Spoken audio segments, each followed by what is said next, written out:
Ang pinaka-pessimistic zodiac sign ay mapag-aalinlanganan. Nakakahanap sila ng mga problema sa pinakamahusay na mga sitwasyon. Maaari silang maging responsable, ngunit ang pinaka-pessimista sa mga palatandaan ay mga downers din. Ang pinaka-pessimistic na mga palatandaan ng zodiac ay ang pangunahin ang mga palatandaan ng tubig at lupa. Maaari silang maging praktikal at moody. Ang pinaka-pessimistic na mga palatandaan ay maaaring gumawa ng mga pagsimangot sa iyong pinakamahusay na araw. Nais nilang maghanda para sa anumang krisis, ngunit maaari rin silang maging obsessed sa negatibong bagay. Ang mga palatandaan na ito ay matalino, gayunpaman, maaari rin silang maging balisa at ipalagay ang pinakamasama sa bawat sitwasyon. Ang una ay si Scorpio. Aling mga palatandaan ng zodiac ang pesimista? Ang Scorpio ay isang karatula ng tubig na kilala sa pagiging intuitive at matalino. Ang mga Scorpio ay may isang pagsisiyasat na talino at iikot sila sa ilalim ng lupa upang mapagkasan ang mga nakatagong lihim. Ang mga Scorpio ay mahiwaga. Ang mga ito ay nakatuon sa iyong subconscious ngunit maaari ring maging pesimista. Ang mga taong ipinanganak sa ilalim ng karatulang na ito ay palagi nakikita ang pinakamasamang sitwasyon. Hindi sila nagtitiwala sa iba at maaaring maging walang katiyakan. Ang mga Scorpio ay matindi at pumupunta sa mga sukdulan upang manatiling namamahala. Ang kanilang pagnanais na kontrolin ang dahilan kung bakit sila nagdududa sa mga motibo ng iba. Ang mga Scorpio ay maaaring maging pesimista dahil ipinapalagay nila na ang lahat ay nasa labas upang makuha ang mga ito. Sila ay mapagkompetensya at ayaw magpakita ng kahinaan. Ang mga Scorpio ay maaaring maging sensitibo at kunin ang bawat pagkabigo sa isang krisis. Ang mga Scorpio ay hindi kailanman nasisiyahan. Lagi nilang binabasa ang mga linya at inaasahan nilang mapanlinlang ito ng iba. Ang mga tao ng Scorpio ay hindi at maaaring magagalit kung hindi nila makuha ang gusto nila. Sila ay manipulatibo at inaasahan ng iba na magkaroon ng isang lihim na motibo upang tumugma sa kanilang mga mapanlinlang na personalidad. Ang Scorpio ay maaaring maging malamig at malayo. Sila ay mapagmasid at kontrolado. Palaging nais na magkaroon ng itaas na kamay. Ang Scorpio ay isa sa mga pinaka-negatibong palatandaan ng zodiac. Ang mga taong itinanganak sa ilalim ng karatulang ito ay hindi nagtitiwala sa sino man. Ang mga ito ay hindi umaasa sa positibong resulta, ngunit sinusunod ang kanilang mga ambisyon. Ang mga Scorpio ba ay maaasahan sa mabuti o pessimistic? Ang mga taong ipinanganak sa ilalim ng karatulan na ito ay maaaring kabilang sa mga pinakamapang-aalinlanganan. Hindi sila nagtitiwala sa iba kahit na ang kanilang mga mahal sa buhay ay tapat at taus-puso. Ang pangalawa ay ang Capricorn.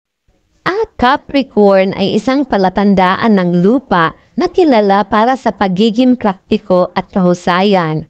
Sila ay masipag at maaasahan. Ang mga Capricorn ay may kapananagutan at may sapat na gulang para sa kanilang edad. Maaari silang maging matalino, ngunit naghahanap din sila ng mga problema.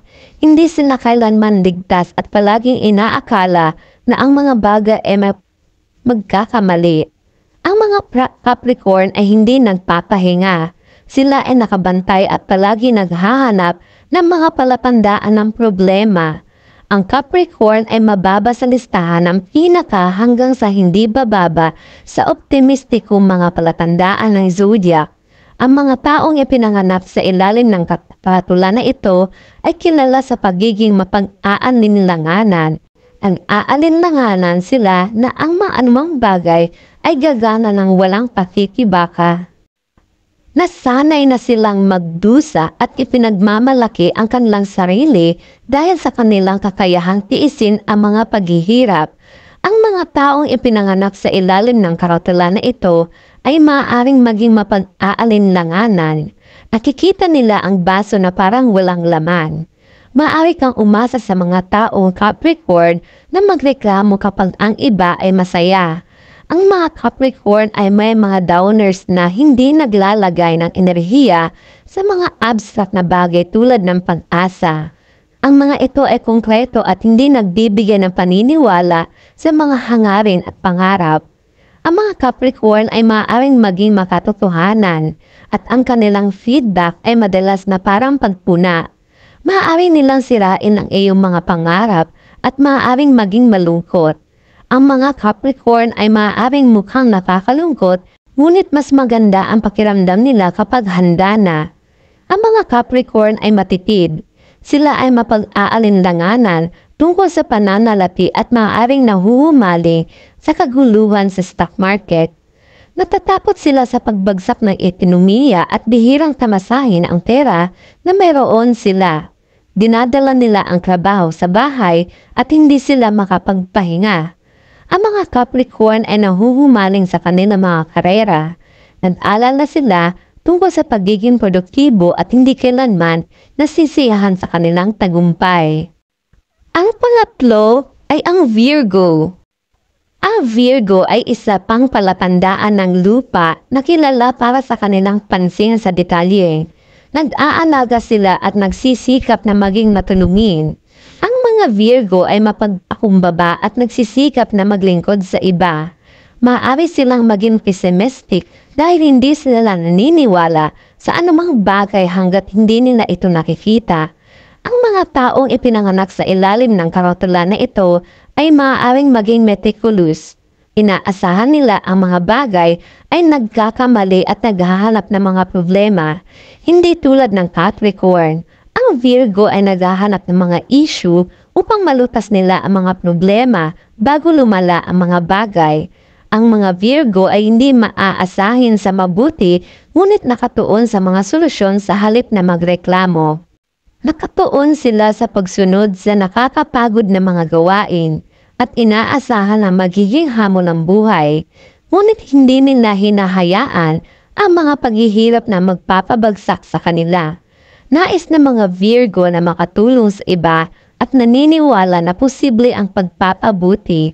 Ginagamit nila ang mga praktikal na likas na ugali at katalinuhan upang lumikha ng mga estratehiya upang magtagumpay. Ang mga Virgo ay gumagawa ng makatwirang mga kalkulasyon dahil inaasahan nila na magkakamali ang mga bagay-bagay. Hindi nila inilalagay ang pananampalataya sa mga bagay na gumagana para sa pinakamahusay sa pamamagitan ng pagkakataon. Ang mga Virgo ay mga perfectionist. Naniniwala sila na maging maayos lamang ang lahat kung magsisikap kang matiyak. Ang tagumpay batay sa masigasig na pagsisikap. Ang mga Virgo ay nag-aalinlangan at naghahanap ng katibayan bago sila maniwala sa anumang bagay. Wala silang problema sa pag-alis ng kanilang mga telepono at pag-check sa iyo. Mahigpit sila at itatama ka kung hindi sila naniniwala sa sinasabi mo. Ang mga Virgo ay madalas na naiinis sa mga tao sa kanilang pesimismo. Sila ang mga downers na maaaring makahanap ng problema para sa bawat solusyon. Gayunpaman, nakakahanap din sila ng mga paraan upang full roof ang iyong mga plano dahil sa kanilang pansin sa detalye. Mula sa pinakapositibo hanggang sa negatibo mga palatandaan ng zodiac, ang Virgo ay mas mapag-aalinlanganan kaysa maaasahin sa mabuti. Naniniwala sila sa paghahanap ng mga kasagutan, ngunit hindi sila sumusuko sa wishful thinking. Ang pang-apat ay ang Taurus. Ang Taurus ay isang pagsay ng lupa na kilala sa kanilang pag-ibig sa kagandahan at romantikong kalikasan. Ang mga ito ay may magpapaalaga at malikhain, ngunit hindi sila maaasahin sa mabuti. Ang mga tao sa Taurus ay kilala sa pagiging mapag-aalinlanganan. Mayroon silang isang pessimistic na kalikasan at maaaring maging downers dahil sa kanilang mga praktikal na personalidad. Ang mga ito ay makatwiran ngunit maaari ring maging pesimista.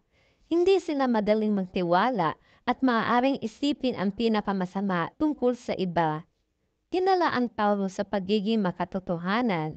Hindi sila naniniwala sa mga panaginip at kailangang makita ang katibayan ng isang bagay bago nila ito planuhin. Ang mga tao sa Taurus ay konkreto at walang bulag na pananampalataya. Ang mga tao sa Taurus ay maaaring maging mapagbigay. Sila ay maunlad at maaaring magbigay, ngunit hindi nila ipinapahiram ang kanilang mga ari-arian dahil hindi nila inaasahan na babawi nila ang mga bagay-bagay. Ang Taurus ay maaaring maging hedonistic. Ang mga ito ay may mga naghahanap ng kasiyahan na nais na tamasahin ang mga mas magagandang bagay sa buhay. Ang Taurus ay maaaring maging masaya at nasisiyahan sa karangyaan, ngunit nahuhumaling din sila sa pera. Hindi sila kailanman nagtikiwala sa kanilang pananalapi at maaaring mag-alala tungkol sa mga utang. Ngunit hindi nito pinipigilan ang Taurus na magbakasyon at bumili ng mga bagong luho. Nabubuhay sila sa buong-buo kahit na nag-aalala sila tungkol sa kanilang pananalapi. Hindi tulad ng mga palatandaan ng zodiac. Ang Taurus ay kilala sa pagiging makatotohanan. Hindi nila inaasahan na magiging madali ang buhay ngunit naniniwala sila na magtatagumpay sila sa pamamagitan ng pagsisikap. Ang Taurus ay maaaring maging ang pinakamapait na zodiac sign kapag sila ay nabigo. Sinisikap nilang manatiling mapagbigay at positibo, ngunit may galit na panig na lumilitaw kapag naramdaman nilang hindi sila nirerespeto ng iba.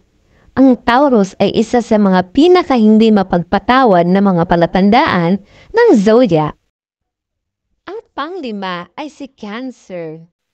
Ang Cancer ay isang pessimistic na sinyalis ng tubig. Ang mga taong ipinanganak sa ilalim ng karatala na ito ay maaaring maging walang katiyakan. Sila ay sensitibo at nag-aalaga. Maaari silang maging inquisitively attuned sa iba at mag-alala tungkol sa mga problema na malamang na hindi mangyari. Ang mga Cancer ay nababalisa. Nag-aalala sila para sa kanilang mga tahanan at pamilya. Ang mga taong ipinanganak sa ilalim ng karatala na ito ay maaaring maging nahuhumaling sa seguridad ng ibang tao. Maaari silang maging labis na protektado dahil naniniwala sila na ang kanilang mga mahal sa buhay ay maaaring nasa panganib. Ang mga Cancer ay nag-iisip ng pinakamasama. Kung hindi ka agad na-detect sa isang Cancer, sa tingin nila ay galit ka. Kailangan nila ng patuloy na katiyakan o inaakala nila na tapos na ang inyong relasyon. Ang mga Cancer ay maaaring maging nakakapagod. Dapat silang makaramdam ng pagpapatunay o lumubog sila sa kawalan ng pag-asa. Ang mga taong ipinanganak sa ilalim ng pag-sign na ito ay pesimista hanggat hindi mo mapatunayan na wala silang dahilan upang mag-aalala. Ang mga ito ay moody at maaaring maging hindi maayos at walang katiyakan. Lumilikha sila ng krisis sa pamamagitan ng pag-project ng kanilang mga pagkakabalisa sa iba. Ang mga Cancer ay maaaring magselos at gumawa ng mga pagpapalagay tungkol sa iyong mga intensyon ng walang dahilan upang pagdudahan ka. Ang mga Cancer ay nagdududa sa iyong mga intensyon. Humihingi sila ng emosyonal na pagpapatunay at suporta. Ang mga Cancer ay mapagbigay at nag-aalaga. Binibigyan nila ng atensyon at kabaitan ang iba, ngunit nag-aalinlangan sila na mamahalin sila bilang kapalit. Ang mga Cancer ay hindi nilalayo na maging isa sa mga pinaka-negatibong palatandaan ng zodiac. Hindi nila maiwasang mahulog sa pessimistic na saloobin dahil nagtitiwala sila sa iba at madalas na nakakaramdam ng pagkabigo. Ang pang-anim ay si Pisces. Ang Pisces ay isang palatandaan ng tubig na kilala sa pagiging sensitibo at espiritual. Ang mga ito ay intuitive at may mystical side. Ang mga taong ipinanganak sa ilalim ng karatala na ito ay maaaring maging empatiya. Mayroon silang isang pag-asa at tapat na panig. Hindi tulad ng iba pang mga pinaka-pessimistic na mga palatandaan ng zodiac, gayunpaman, ang mga tao ng Pisces ay maaaring maging moody. Lumubog sila sa malalim na depresyon at pagkatapos ay maaaring maging masaya. Ang mga taong Pisces ay mapagbigay at madalas na martir mismo. Nagsakripisyo sila sa sarili at isinusuko ang gusto nila para mapasaya ang mga taong mahal nila. Ang paulit-ulit na pagsasakripisyo ng gusto nila ay maaring nagparamdam sa mga tao ng Pisces na walang magawa. Maaari silang maging codependent sa mga relasyon at talikuran ang kanilang mga pangarap upang magtuon sa kanilang mga mahal sa buhay. Nagiging pesimista sila tulad tungkol sa hinaharap kapag nasa paligid sila ng mga taong nalulumbay. Ang mga Pisces ay maaaring maging maimpluwensyahan. Sinisikap nila ang mood ng ibang tao. Ang mga tao ng Pisces ay espiritual. Maaari silang maging tapat at walang muwang, ngunit madaling kapitan din ng mababang mood. Maaari silang maging downers kapag nagdurusa ng mga pagkalugi. Kapag ang mga Pisces ay nagkaroon ng mga hamon sa kanilang pag-iibigan, maaari silang maging nahuhumaling. Palagi silang nag-uusap tungkol sa niloko o pinagtaksilan ng kanilang dating. Ang mga tao ay madaling mawalan ng timbang sa pamamagitan ng kanilang mga damdamin.